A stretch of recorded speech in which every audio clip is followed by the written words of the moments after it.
Hello friends, तो finally Bihar civil court stenographer के interview का एडमिट कार्ड आयोग ने जारी कर दिया है। आप सभी लोग इसकी ऑफिशियल वेबसाइट पे जा कर के अपना अपना एडमिट कार्ड डाउनलोड कर सकते हैं। अगर आप लोगों को डाउनलोड करने में एडमिट कार्ड कोई भी दिक्कत आ रही हो तो आप लोग कमेंट बॉक्स में कमेंट कर सकते हैं, वहाँ पे मैं आप लोगों को लिंक प्रोवाइड करवा दूँगा। तो चलिए, आप लोगों को अब ज़रूरी जो इंस्ट्रक्शंस है, क्या क्या लेके जाना है, डॉक्यूमेंट कौन कौन से लगेंगे, इन सब चीज़ों की जानकारी दे देता हूँ और एडमिट कार्ड में जो भी इंस्ट्रक्शंस हैं उनको एक बार क्लियर कर देता हूँ। तो आप सभी के एडमिट कार्ड पे भी ऐसे कुछ इंस्ट्रक्शन दिए रहेंगे, उसको आप लोग अच्छे से पढ़ लीजिएगा। चलिए, मैं आप लोगों को एक बार एकदम इसका मतलब अच्छे से समझा देता हूँ। नंबर ए पे जो लिखा है, print out online application form submitted by the candidate. जब आप लोगों ने बिहार सिविल कोर्ट स्टेनोग्राफर का फॉर्म भरा होगा तो जो फॉर्म आपने भरा था वही को एप्लीकेशन फॉर्म बोला जाता है, उसको लेकर के जाना है। बी नंबर पे है matriculation and intermediate marksheet and certificates. High school और इंटरमीडिएट की जो भी मार्कशीट होती है और सर्टिफिकेट होते हैं उनको लेके जाना रहेगा। तीसरे पे है ग्रेजुएशन मार्कशीट एंड सर्टिफिकेट, मतलब कि ग्रेजुएशन की मार्कशीट और degree. Certificate of proficiency and shorthand typing from a recognised university. Computer proficiency का जो आपने लगाया होगा AGDCA, PGDCA, CCC या जो भी वो, और शॉर्ट हैंड टाइपिंग का जो सर्टिफिकेट लगाया होगा वो लेके जाना है। और उसके बाद बात आती है SC ST कैटेगरी की। तो जो SC ST कैटेगरी से बिलोंग करते हैं उनको लेकर के जाना कास्ट सर्टिफिकेट। और उसके बाद है BC EBC कैटेगरी की, तो उन लोगों को भी अपना कास्ट सर्टिफिकेट लेके जाना है। जनरल वालों का इनसे कोई भी लेना देना नहीं है। और उसके बाद फिर अगर कोई EWS कैटेगरी से बिलोंग करता है तो वो EWS कैटेगरी लेके जाएगा, मतलब EWS कैटेगरी का सर्टिफिकेट लेकर के जाएगा। और उसके बाद फिर अगर कोई एक्स सर्विसमैन है उसके लिए दिया गया है। के नंबर पॉइंट पे आते हैं हम लोग, photo ID proof preferably having candidates signature. जो फोटो ID प्रूफ रहेगा, पैन, ड्राइविंग लाइसेंस, पासपोर्ट, आधार, वो ओरिजिनल लेकर के जाना है और उसकी फ़ोटो कॉपी जो रहेगी उस पर कैंडिडेट्स का सिग्नेचर होना है। 2 colour passport size photo duly attested bye gazetted officer. तो जो गजेटेड ऑफिसर से आपके एप्लीकेशन पे फ़ोटो लगी होगी उसी को निकलवा के A4 साइज़ के पेपर पे राइट हैंड साइड कॉर्नर पे आप लोगों को गजेटेड ऑफिसर से साइन करवा करके, अटेस्ट करवा करके लेके जाना है। तो यहाँ तक सारे नॉर्मल इंस्ट्रक्शंस थे जो वो सब कंप्लीट हो चुके हैं। अब है इम्पॉर्टेंट इंस्ट्रक्शंस फॉर कैंडिडेट।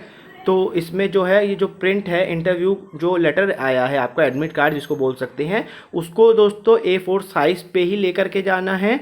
और interview letter will be valid only if the candidates photograph and signature are legibly printed.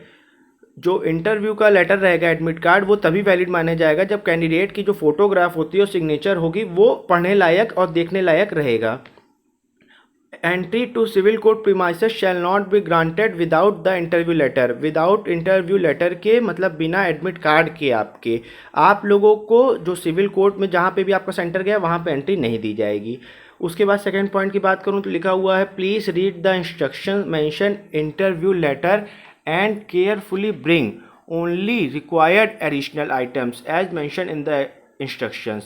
तो इंटरव्यू का जो लेटर है उसको बोला गया है कि ध्यान से पढ़िए और जितनी भी जो रिक्वायरमेंट है उन लोगों की, जितने भी चीज़ें उन लोगों ने मांगी है उनको अच्छे से लेकर के जाना है आप लोगों को। Candidates are required to report for interview strictly as per the time slot mention in the interview letter. तो आप सभी के जो इंटरव्यू का लेटर होगा उस पर एक टाइम दिया होगा कि 8 बजे रिपोर्टिंग टाइम है और 10 बजे से इंटरव्यू चालू होगा।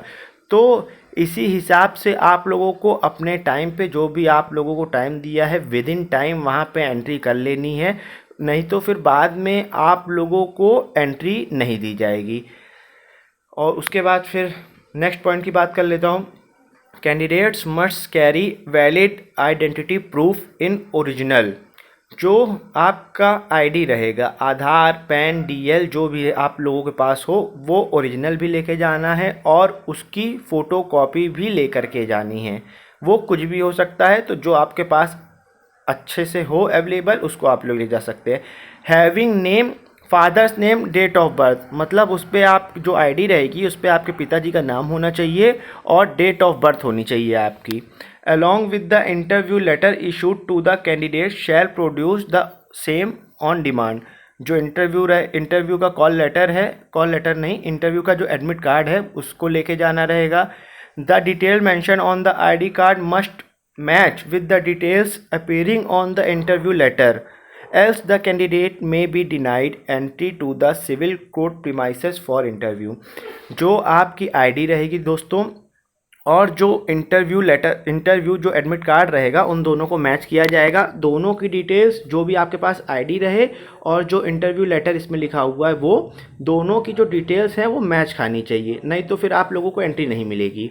All ID photo copies of IDs even if attested scan photo of IDs in the mobile phone will not be considered as a valid ID proof. तो जो भी ID प्रूफ वगैरह रहेगा उसको आप लोगों को हार्ड कॉपी में लेके जाना है, ओरिजिनल फॉर्म में लेके जाना है।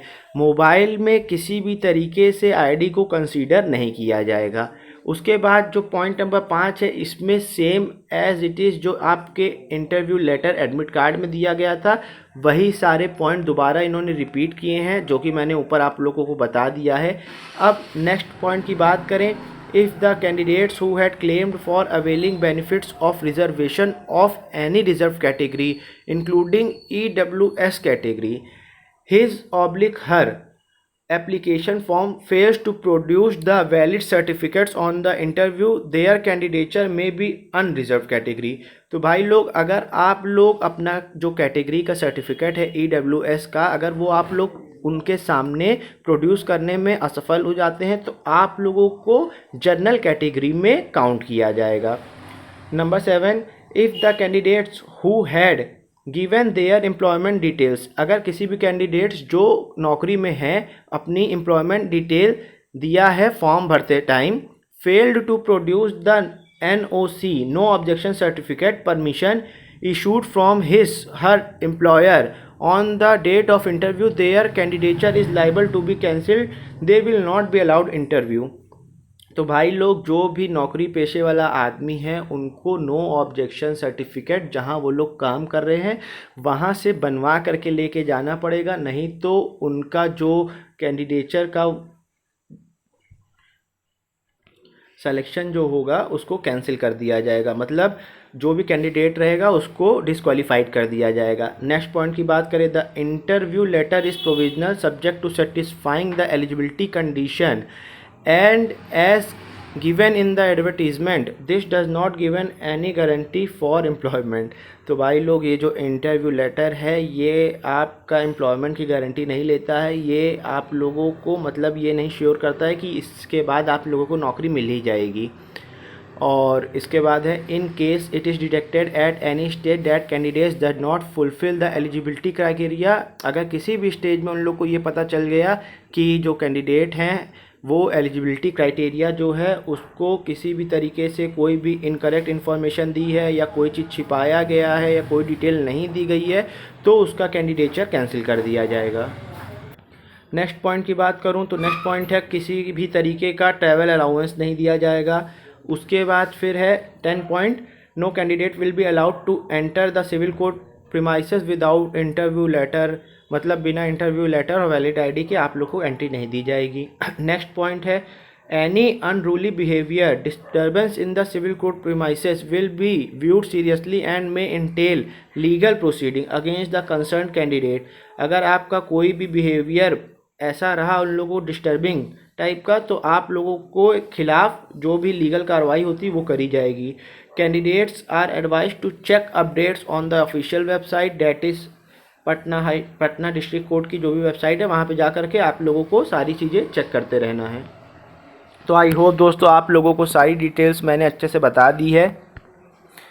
बाकी इंटरव्यू में क्या आएगा, कैसे आएगा, जिन भी बच्चों का एग्ज़ाम 23 तारीख को हो जाता है वो अपना अपना रिव्यू ज़रूर साझा करें कमेंट के माध्यम से। और बाकी एक इंटरव्यू का वीडियो आज ही या कल की डेट में मैं अपलोड कर दूंगा, उसको आप लोग अच्छे से देख लीजिएगा कि उसमें आप लोगों को ये बता दिया जाएगा कि ड्रेसिंग सेंस क्या रहेगा, डॉक्यूमेंट्स क्या क्या लेके जाने हैं। तो चलिए इसी के साथ इस वीडियो करते हैं, मिलते हैं नेक्स्ट व्लॉग में। धन्यवाद।